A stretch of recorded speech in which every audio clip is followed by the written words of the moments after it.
어떤 특정 나라를 비하하는 것은 절대 아니고요. 일본에 잔인한 사람이 1, 2, 3등이 있다라고 해요. 여러분 일본에서 잔인한 사람 3등의 이름이 세 번째로 잔인한 사람 이름 혹시 아시나요? 왠지 알 것 같은데 선생님. 네. 일본에서 잔인한 사람 세 번째. 아 맞습니다. 네. 아 역시 네. 아시는 분이 있을 거라고 확신했습니다. 네. 도끼로 이마카상. 네. 그래서 세 번째로 잔인한 사람이 도끼로 이마카. 여러분 그럼 두 번째로 잔인한 사람이 누군지 아시나요? 혹시 두 번째도 아시나요? 네. 안까니마 골라까. 네. 안까니마 골라까상. 여러분 제일 잔인한 사람이 누군지 아시나요? 네. 깐니만 또까상. 네. 그래서 깐니만 또까상이 제일 네 일본에서 잔인한 네 사람이라고 합니다. 여러분 오늘 이 말씀을 나누면서 우리 마음 가운데 자리 잡고 있는 그 깐니만 또까상 이 있지는 않은지 좀 살펴보면 좋을 것 같아요. 내 삶을 계속 까고 있는, 내 삶을 계속 깊이 상처내고 있는 나의 삶의 부분이 있는지 좀 돌아보면 좋겠고, 그러한 영역들이 있다면 오늘 말씀 나누면서 회복이 일어나는 시간 되기를 간절히 소원합니다. 제가 지난 한 주 요 옆에 있는 EIS라고 장애인 학교에서 파트타임 네 2주간 네 일을 했습니다. 일하는 건 풀로 일을 했지만요. 그런데 그중에 아직도 기억나는 한 시간이 있는데요. 크래프트 하는 시간이었어요. 종이 접기를 이렇게 하는 시간이었는데요. 보통 한 10명의 장애인들이 함께 하거든요. 그런데 이게 초등학생처럼 어린아이들이 아니고 고등학교, 대학교 그리고 제 또래 그리고 저보다 조금 나이가 있으신 분들까지 함께 하고 있는 단체 학교입니다. 그런데 제 옆에 고등학생처럼 보이는 친구가 앉았고 거기 교감 선생님께서 목사님 오늘은 이 친구와 페어링해서 좀 도와주세요라고 말씀해 주셨어요. 그래서 제가 이렇게 도우려고 하고 있는데 이 친구가 잘 집중을 못 하는 거예요. 그래서 선생님이 오셔서 그럴 때는 좀 도와주셔서 하셔야 됩니다. 그러는 거예요. 그래서 한 번의 디렉션을 주시지 하는 마음이 아주 끝에 조금 생겼지만 네 하고서는 이렇게 도와주기 시작했어요. 근데 도와주는 것도 쉽지 않은 거예요. 막 이렇게 하고. 그래서 약간 일이 이제 어떻게 됐냐면 얘는 색종이를 반을 접어야 되는데 3분의 1을 접어서 옆으로 던지고 그럼 저는 그걸 주워 와갖고 펴서 다시 반으로 접고 이 작업을 하고 있는 거예요. 그리고 제가 조금씩 만들기 시작했어요. 근데 얘가 제가 만든 걸 막 이제 해체하기 시작하는 거예요. 얘는 해체하고 저는 만들고 막 누가 더 빨리 만드냐 누가 더 빨리 해체하냐에 막 시합이 이루어졌어요. 그런데 얘가 집중을 못 하는데 집중을 못 하는 한 가지 이유 중에 하나가 오른손 엄지손가락 요 앞에 상처가 난 거예요. 한 요 정도? 한 요 정도로 찢어져 있는 상처가 있는데 최근에 생긴 것 같아요. 빨갛고 막 피가 나려고 하는 거예요. 그런데 얘가 이거를 가만 냅둬야 되는데 막 손을 막 있는 힘껏 짜고 입으로 막 깨물고 막 연필로 막 쑤시고 막 칼로 찌르고 막 종이로 막 긁고 막 있는 거예요. 제가 막 그 가위를 막 옆으로 치워 놓고 그러면 너 지금 이거 연고 바르고 밴디지 바르자. 그래서 막 바르고 왔는데 밴디지 바로 떼고 막 또 이걸 짜고 있고 막 여러 가지 물체로 막 짜려고 하고 제가 안 된다고 하니까 막 숨어 가지고 막 짜려고 하고 이러고 있는 거예요. 여러분 이 상처가 그러면 나을까요? 안 나을까요? 안 낫죠. 점점 커질 거예요. 여러분 이게 뭐예요? 아까 얘기한 깐님아 또 까는 거예요. 여러분 우리 삶 가운데 인생은 상처받으면서 살아갈 수밖에 없어요. 지난주 설교는 인생에는 고통이 함께합니다였는데 이따 말씀 읽고 나누겠지만 인생에는 상처도 함께해요. 창세기 3장 이후에. 그래서 제가 창세기 3장을 너무 싫어하거든요. 그 이후에 이 상처가 늘 함께하는데 이 상처를 계속 찌르면 이 상처가 나을 틈이 없어요. 그럼 어떻게 돼요? 이 상처가 계속 찌르면 감염돼요. 그리고 더 커져요. 그래서 이 정상적인 생활을 할 수 없을 만큼 이 상처가 아마 커지게 될 거라는 거죠. 여러분 창세기 3장 저뿐만 아니라 여러분도 함께 싫어하시면 너무 좋겠는데요.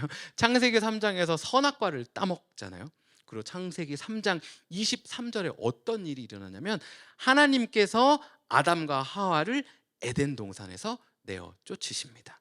그리고 흙을 갈게 하셔요. 이제부터 흙을 갈아야만 먹고 살 수 있는 거예요. 제가 1년 반 정도를 지금 살고 있는 싱글 하우스에서 살았어요. 좋은 집이에요. 저희 가정만을 위했다면 아마 이 정도의 집을 렌트하지는 아마 않았을 것 같아요. 함께 모임도 하고 또 교회에서 예배도 드리고 하는 그런 공간으로 사용해야겠다라는 마음을 가지고 렌트를 했는데요. 이제 이사를 갑니다. 타운홈으로 가요. 저희 생각에는 저희 가정만 산다면 아파트로 가는 게 딱 맞아요. 투베드룸. 그런데 어쨌든 마루에 모여서 같이 모임도 하고 해야겠는데 투베드룸 아파트를 이렇게 몇 군데를 돌아보니까 저희 지금 집에 있는 식탁도 못 놓겠는 거예요. 아, 사람이 어떻게 앉아야 될까 고민을 하다가 안 되겠다, 타운홈은 가야겠다라고 찾기 시작했고, 지금 옮겨갈 타운홈도 두 가지 모델이 있는데 하나는 방이 3개짜리예요. 왜냐하면 리빙룸 자리에 방을 하나 놓은 거예요. 근데 저희는 그걸 안 했어요. 왜냐면 그걸 하면 리빙룸이 너무 좁아지는 거예요. 그래서 아니다, 리빙룸은 크게 쓰고 방을 2개로 가자. 지금부터 이제 조금 고민이 있습니다. 이제 손님들이 오시면 어떻게 해야 될까? 지금 엄마가 같이 살고 있는데 엄마는 애들하고 같이 자야지. 엄마 애들하고 못 잘 것 같은데 막 이런, 무슨 말씀을 드리려는 거냐면요, 여러분 삶을요 넓혀가는 건 쉬워요. 제가 2012년에 린츠버그에 살 때 1,800불짜리 뷰익 센트리를 탔다고 아마 말씀드린 적이 있을 거예요. 그 시트가 이렇게 휘어 있어요. 그래서 이렇게 앉으면 몸이 이렇게 돼요. 그래서 제가 베개 메모리 폼을 잘라다가 이쪽에 깔아가지고 평형을 맞추고 차를 탔거든요. 그때부터 허리가 조금 휘인 것 같은 느낌이 조금 있기는 한데요. 여러분, 그리고 제가 지금은 차가 작아 보이지만 여러분, 제 차가요 가죽 시트예요. 네, 그리고 열선도 있는 차입니다. 엉뜨가 있어요. 네, 겨울에 따뜻하게 탈 수 있는 차입니다. 여러분, 차를 점점 좋은 차 타는 거 쉬워요. 제가 다시 뷰익 센츄리를 탈 수 있을까요, 없을까요?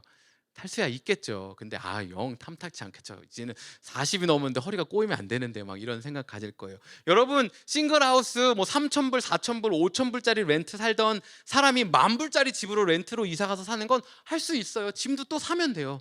그런데요, 지금 싱글하우스 살다가 타운홈으로만 옮겨가려고 해도요, 짐을 지금 어떻게 해야 될지를 모르겠어요. 이 짐을 다 가지고 가면 사람들이 다 서서 자야 될 것만 같은 거예요. 누워 잘 데도 없어요. 침대 놓을 자리도 다 없는 거예요. 막 침대 2층 침대를 사야 하나 막 이런 생각을 하고 있단 말이죠.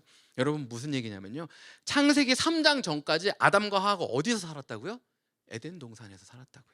에덴 동산은 저와 여러분이 지금까지 가보았던, 인조이했던 가장 아름다운 휴가, 여러분 오늘 마더스 분들께서 누리실 아이들이 없는 그 맛있는 음식을 먹는 그것과는 비교가 안 되는 곳이 에덴 동산이었다고요. 바람 솔솔 불고 시냇가에 발 대고 있으면 하나님 오셔갖고 저쪽 구경 갈래? 휴 태워갖고 바람 쐬면서 후, 하나님 이건 뭐예요? 그럼 잠깐 들렸다 가지 뭐 딱 앉아가지고 하나님께서 사과 하나 따주시고 먹어봐, 맛있지. 또 옆으로 가자, 휴 시원하다.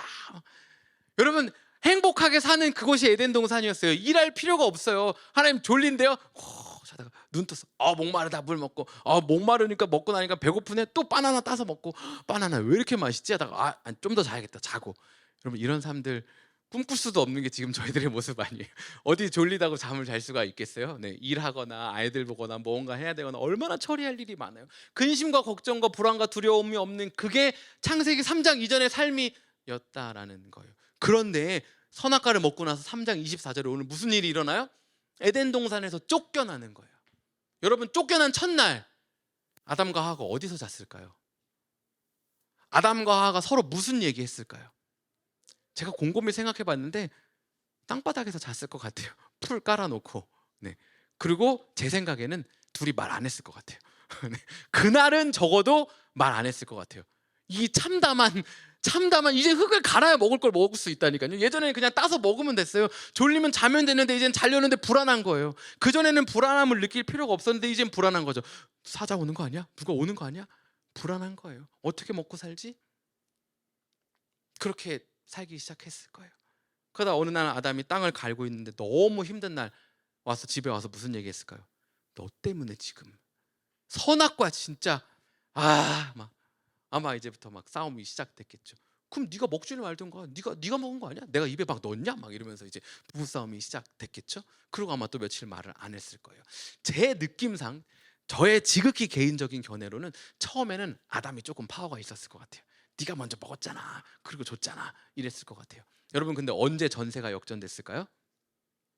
가인 낳고 가인 낳고 뱃속에 네가 이걸 알아? 막 이러면서 수박 가져와봐, 막 배에다 채우고 너 하루 동안 이러고 살아봐, 막 이러고 시작하면서 막 왜 이렇게까지 해야 되나 싶다가 이제 아이를 낳는 순간 이제 거의 아담은 막 죄인이 된 거죠. 너 때문에 이 고통을 내가 아마 전세가 역전됐을 거예요. 그때부터는 이제 아담이 하와에게 막 뭐 필요한 거 있어? 막 내가 일하고 그래, 뭐 내가 뭐 퇴근이 어딨어? 여기 출근했다, 여기 집으로 출근하는 거지, 아마 이러고 살았을 거예요. 여러분, 삶 가운데 서로를 향한 불편한 마음들이 생겨나는 거예요. 서로를 향해서 상처를 끄집어낼 수 있는 여지가 생기기 시작하는 거예요. 아마 어쩌면 그냥 그렇게 무던하게 또 생활이 지나갔을 수 있어요. 그런데 여러분, 사건이 터지죠. 어떤 사건이 터져요? 누가 누구를 죽여요? 첫째 아들이 둘째 아들을 죽이는 거예요.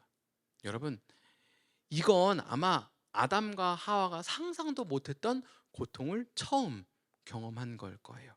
에덴 동산에서 쫓겨나와서 삶이 바닥으로 내려가서 그냥 이제 막 살 자리를 만들고 생활을 하고 있는 그것도 너무 버거운데, 내 아들이, 사랑하는 아들이 내 사랑하는 아들을 죽이는 거예요. 아마 이날도 제 개인적인 생각으로는 둘이 말 못했을 것 같아요. 그리고 시간이 지나고 아마 또 삶 가운데 어려움이 생겼을 때 무슨 얘기했을까요?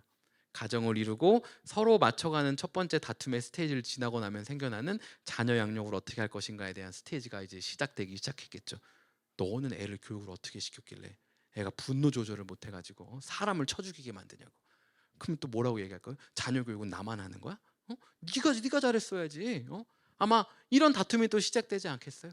그러면 뭐가 시작될까요? 너 때문에 사실 지금 여기 에덴 동산에서 쫓겨나서 사는 거 아니냐고. 싸움이 꼬리에 꼬리를 물고 들어가서 아까 장애인 친구가 상처를 계속 긁는 것처럼, 깐디만 또 까는 것처럼 옛날 일을 꺼내 오는 거겠죠. 아마 여기 가정을 이루고 살아가시는 분들이 많은데, 저희 가정을 비롯해서 뭔가 아주 작은 싸움이 시작되었을 때 10년 전, 20년 전, 30년 전까지 올라가서 그때 네가 내 손 안 잡아줬잖아 하는 걸로 올라가서 모든 과거의 잘못을 끌어내서 불분명한 기억 속에 있는 그 사건들을 막 명료화하려는 이 작업이 저와 여러분의 삶 가운데 있지는 않나요?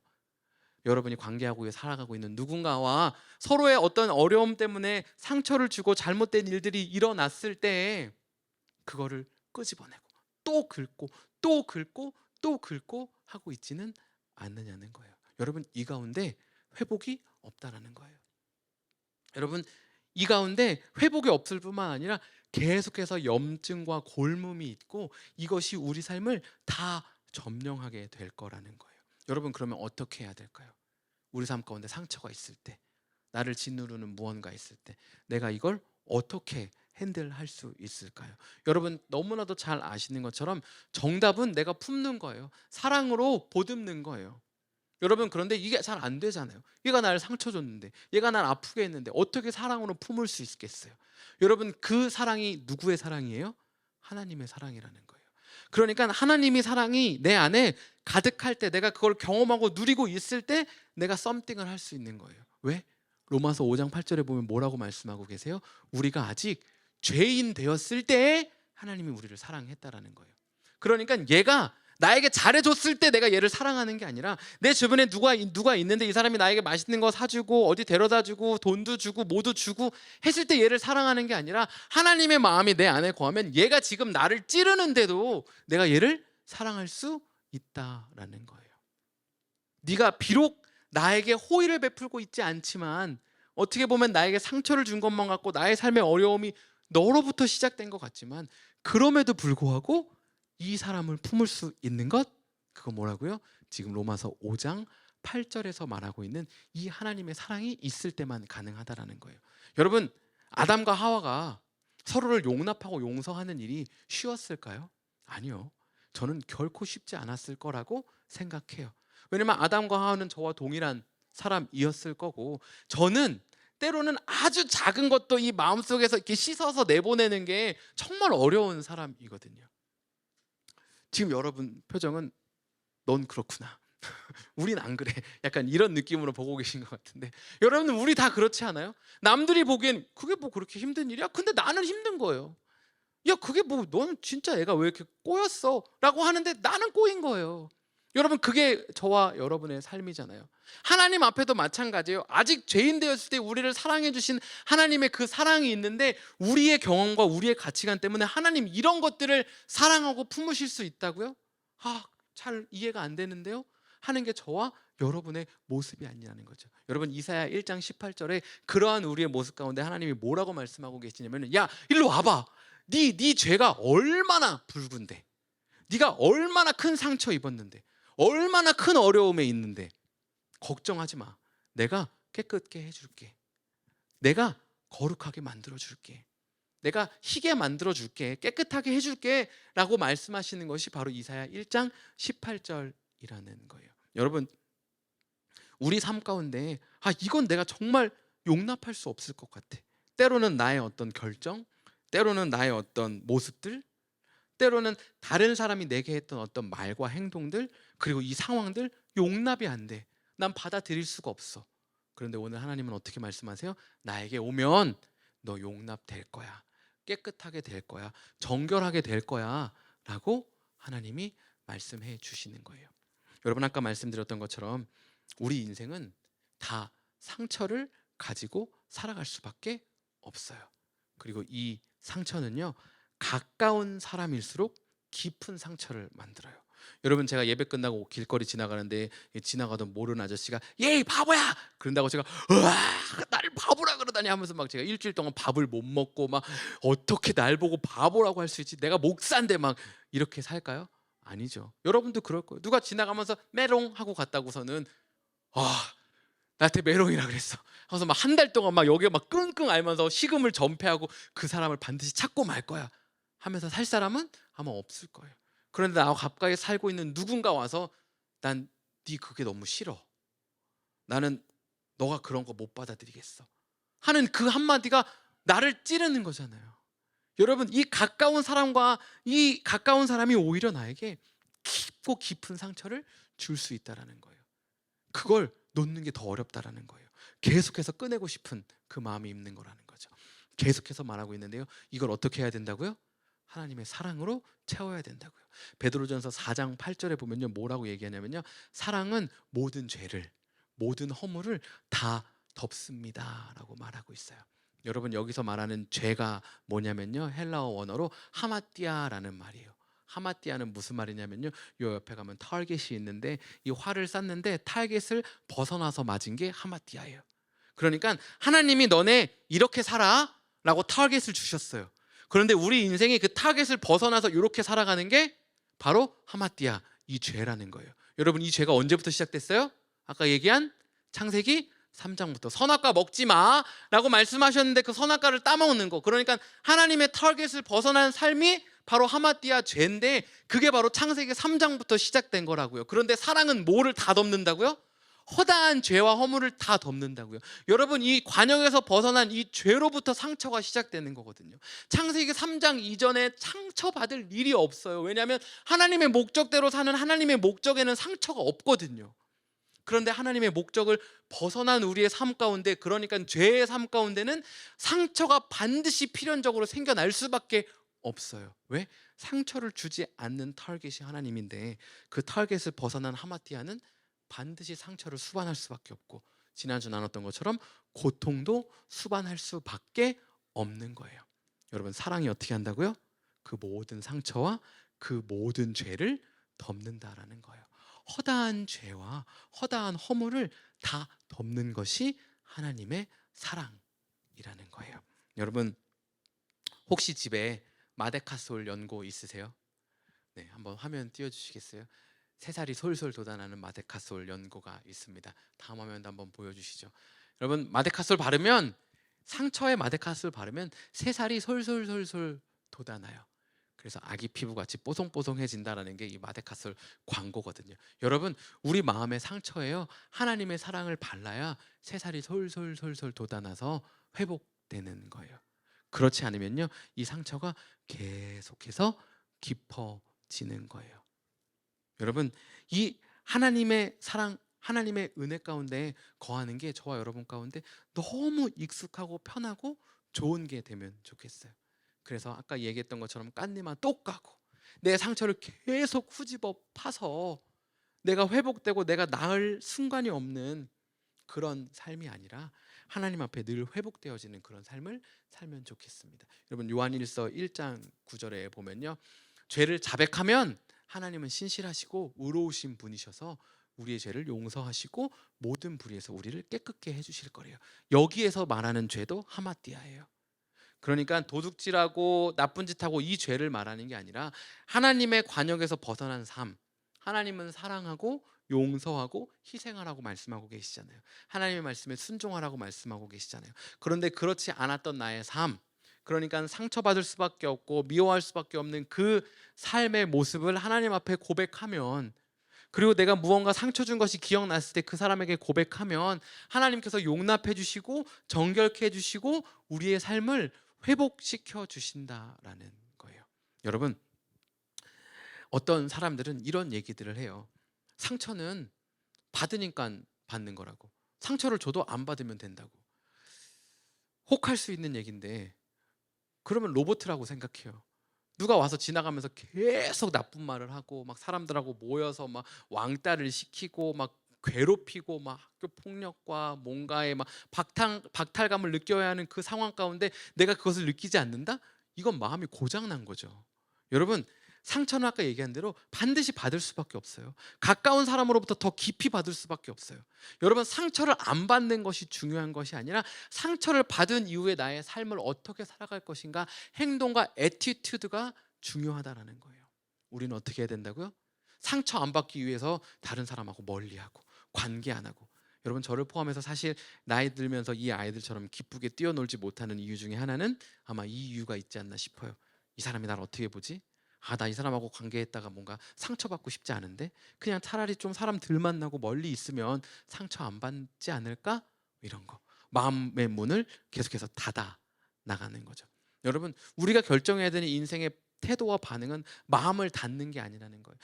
마음을 무디게 만들어서 웬만한 일에는 난 다 초연해, 이게 아니라 상처를 받을 수 있지만 그 받은 이후에 마데카솔 하나님의 사랑으로 덮어서 계속 우리의 영혼을 하나님의 뜻대로 살아가는 이 하마띠아를 벗어난 삶을 살 때에 내가 이 상처에서 회복되고 또 다른 이들의 상처를 회복시키는 그러한 삶을 살아갈 수 있다라는 것입니다. 여러분, 아까 말씀 나눴던 것처럼 저와 여러분은 창세기 3장 이후의 삶을 살고 있어요. 여러분, 저와 여러분이 착각하고 오해하면 안 되는 것이, 어느 공동체에서 어떤 시대에 어떻게 살아가던 우리는 창세기 3장 이후를 산다라는 거예요. 그러니까 우리는 에덴 동산을 꿈꾸며 살아가지만 하나님과 너무 완전했던, 아무것도 거리낄 게 없었던 그 에덴 동산 안에서만 살 수는 없다라는 거예요. 부모로서 아이들을 기를 때 이거 다 보호해주고 싶지만 결국 이 아이들은 에덴 동산 안에서 사는 것이 아니기 때문에 상처받을 수 있다라는 거예요. 그럴 때 어떻게 해야 된다고요? 이 아이들이 하나님의 사랑 안에서 그 상처를 회복시킬 수 있는 그 환경과 그것들을 제공해주는 부모, 그리고 그것들을 미리 연습할 수 있게 해주는 환경을 만드는 사람들이 저와 여러분이 되어야 한다는 것입니다. 그러려면 어떻게 해야 돼요? 제가 여러분이 우리 마음의 상처와 쓰라림을 부정하는 게 아니라 거기에 하나님의 보혈로, 하나님의 은혜로 계속해서 덮는 거, 그리고 회복되는 거, 그리고 그 자리에 당당하게 다시 설 수 있는 이것을 연습하고 또 반복하는, 그리고 아주 익숙해지는 저와 여러분이 되면 너무나도 좋겠습니다. 우리 시간 함께 좀 찬양하고 기도하면 좋겠는데요. 네, 시간 함께 찬양하고 기도할 때 하나님, 저의 삶 가운데 다른 사람들은 괜찮은데, 그리고 사실 저도 웬만한 영역에서는 괜찮은데 어떤 토픽, 어떤 상황, 어떤 사람 앞에서는 너무 민감해지고 너무 막 예민하게 반응하는 그런 영역들이 있습니다. 그리고 어찌할 바를 몰라 하는 그런 영역들이 있고, 그냥 사실 몇 년 전부터 아니면 혹은 오래 전부터 그냥 계속 피하고 있는 삶의 영역들, 그리고 서지 않는, 부정하는 삶의 영역들이 있습니다. 하나님, 그렇게 사는 거 말고 저의 삶이 진실되게 좀 오픈되고 하나님이 만지시고 회복시켜야 되는 영역들이 있다면 오늘 좀 그 회복이 시작되어서 제가 좀 더 진실되고 또 편안한 사람, 그리고 평안한 사람 되기 원합니다 라고 고백하면서 우리 마음 가운데 다시금 주님의 보혈을 덮으며 찬양하도록 하겠습니다.